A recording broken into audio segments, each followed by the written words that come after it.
أعوذ بالله من الشيطان الرجيم. بسم الله الرحمن الرحيم.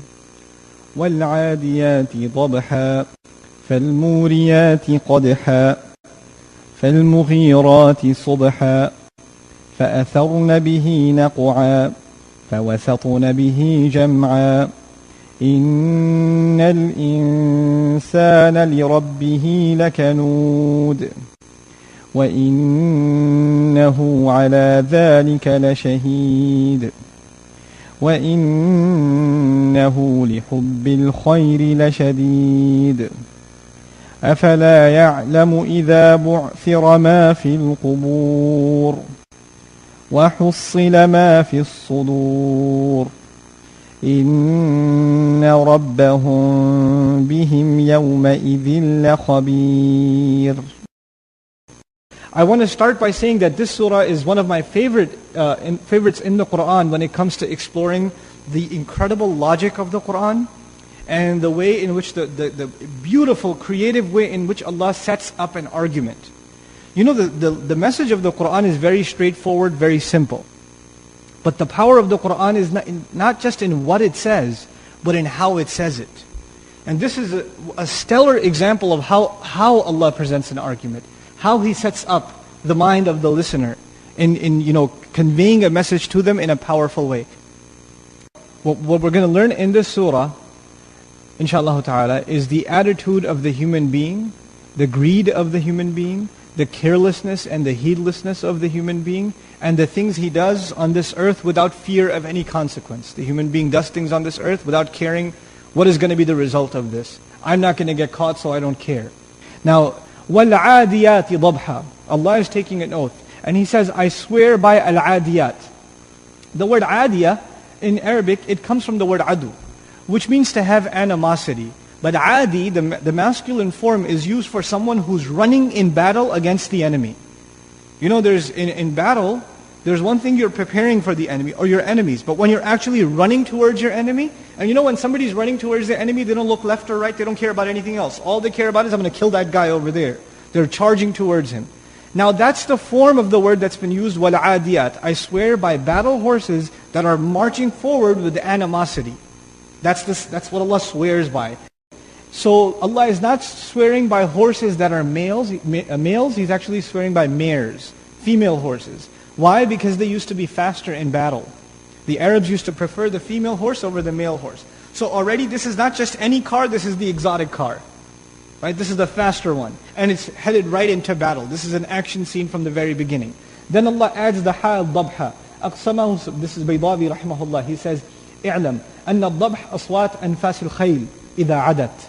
You should know the word dabha at the end is describing, you should know it's describing أنفاس الخيل, the breath, the panting of the horse when it's engaged in aggressive motion. You know when a horse is galloping really fast, you hear that like, that sound you hear? The word for that in Arabic is dabh. Dabh. By using that word, we're learning that this horse is going as fast as it can. It's going as fast as it can. And it's marching forward towards what? An enemy. How do we know there's an enemy ahead? Because of what word? وَالْعَادِيَاتِ. Now we come to the next ayah, فَالْمُورِيَاتِ قَدْحًا. The other thing we learn here about the word, these muriyat, is that as they are running, the word ira, from which muriyat comes, is a description, it's an adjective for these horses. Ira is to cause sparks to fly when you strike something. So Allah is saying these horses are causing fires. These horses are creators of fire as they are galloping. What does that mean? You know the horse is running really fast, and it's got a horseshoe on, which is metal, and it strikes on the rock as it's running. And what happens every time the rock strikes? Sparks are flying. So they're basically creating a fire as they run. It's like that's added intensity to the scene, right? They're literally blazing a trail behind them. Now, فَالْمُورِيَاتِ. Then is the word qadha. Qadha in Arabic is a violent strike that is very loud. The word qadha implies they're very loud gallops. Every strike is very, very loud and violent. So now this rider who is captured in the image of this surah, the horse was already running fast. It was already panting. And now as he's riding it, he looks down, what does he see? He sees these sparks flying. The scene got even more intense. Just try to picture this scene of these horses, just a small, Adijat by the way, jam'u qillah. So it's a small bunch of horses, less than 10. So it's a small group of bandits if you will, very few, and they're marching forward and these sparks are flying. Then he says, فَالْمُغِيرَاتِ صُبْحًا.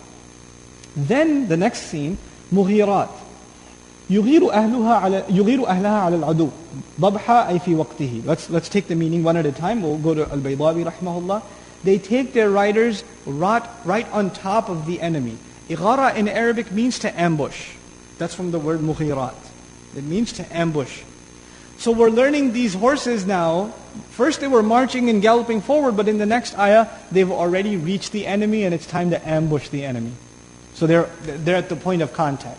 Ighara, to ambush or to attack the enemy or to be right on top of him. And by using that for the horses, what we're learning is the horses delivered the rider who's the actual ahl of the horse, the actual rider, the owner of the horse.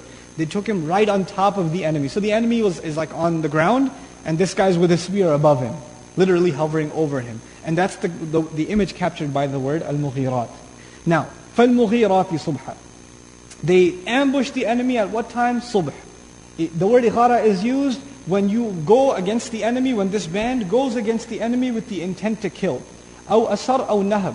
Or to attack them secretly, or to rob them and pillage them. Allah attributed ighara as a noun to them. When a noun is used in Arabic, it means whatever you're talking about is known for that quality. So what we're saying then is the horses are known for running really fast. They are known that whenever they run, sparks fly. And they are known, these horses are known for being bandits and attacking the enemy. And they are also famous for doing that at what time? In the morning. Subhan. But if you know anything about attacking and robbing and pillaging, then you know the best time to do that is not the morning. The best time to do that is at night. When the enemy doesn't know where you came from, where you left. You can use the cloak of darkness to your advantage. But these guys over here that are being talked about, they don't care. They're attacking at what time? In the morning. Now we get into the heart of the matter where the action begins. فَأَثَرْنَا. Then they cause, these horses they cause, that's the feminine plural, atharna, noon and niswa, it's used for the horses because adiyat is plural. So they cause something to rise. Athara in Arabic is to cause something to rise. What is it that they cause to rise? Naq'a. Naq'a in Arabic is one of three words in the Quran used for dust. Naq'a is used in Arabic when something is moving really fast, like a car or a caravan or even a horse. You know, when something moves really fast in the dust, what rises behind it? A cloud of dust, it leaves a trail of dust. So even if it's gone, you could see some horse went by here because I still see the cloud of dust, right? That cloud of dust is called naqa. It's not just any dust, it's specifically the dust that rises up in the air when something moves by in really fast motion. فَأَثَرْنَا بِهِ نَقْعًا. We talked a little bit about فَأَثَرْنَا, we talked about naqa. They cause to rise, that's atharna. Naqa is the cloud of dust that they're causing to rise. But the word we're missing in the middle is bihi. So what is that bihi? The pronoun he, it referring to. It could be referring to makan. For example, وَقِيلَ الْمَعْنَى فَأَثَرْنَا بِمَكَانِ عَدُوِّهِنَّ نَقْعًا. In other words, when they attack, when the fighting begins, there's so much action on the ground that dust is rising and you can't even see your enemy. So once the battle begins, it's completely covered and engulfed in dust. You can barely see in front of you in the chaos of battle. That's one implication of bihi. Now we get to the final ayah of the oath. فَوَسَطْنَ بِهِ جَمْعًا. Then they penetrate. Wasat.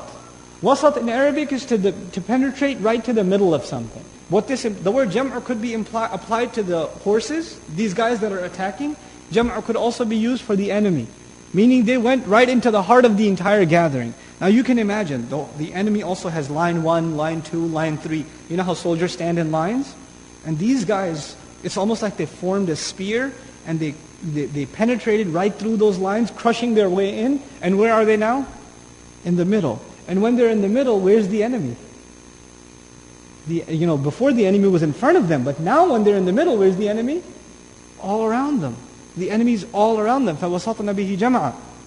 Now, when I stop here, I wanted to give you some background about the word ba a little bit. فَوَسَطْنَ بِهِ. Bi could be transitivity, we said taking advantage of the dust.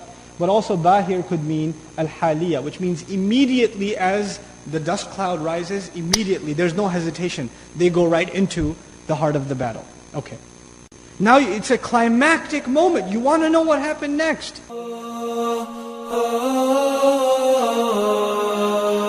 Oh